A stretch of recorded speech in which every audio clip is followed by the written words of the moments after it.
তুমি কি খাইলে? আজকে আবার আমাদের শসা তোলা হয়েছে।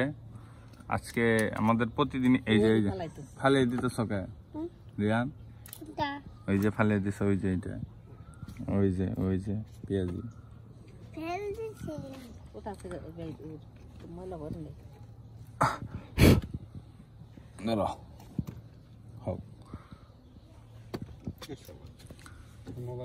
আবার আমাদের এই যে আজকে শসা তোলা হয়েছে এই রোদের মধ্যে। আজকে ভাই কয় রমজান কেত আছে? 9টা 8-9টা, হ্যাঁ 9 রোজা, 9 রোজা কেত আছে। এই 9 রোজা প্রত্যেক রোজার মধ্যে আমাদের এরকম একবারে শসার কালারটা দেখা যায় যে উপর দিয়ে একটা আস্তর আছে যে শ্যাওলা ভাব।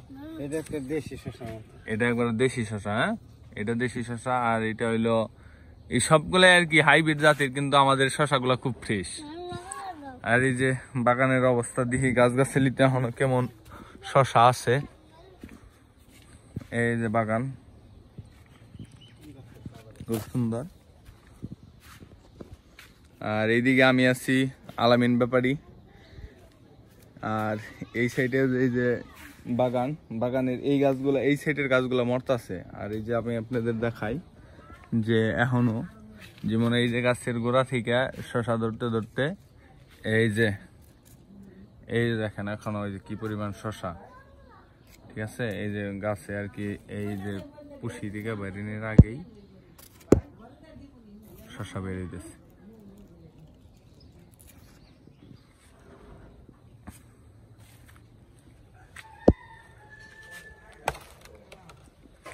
আজকে আগে তোলাই ভালো হয়েছে, বাজারে আবার দুপুরেই তোলাটাই ভালো। আপনারা যারা শসা প্রজেক্ট করতে চান তারা শসা প্রজেক্টও করতে পারেন মালচিং পদ্ধতিতে।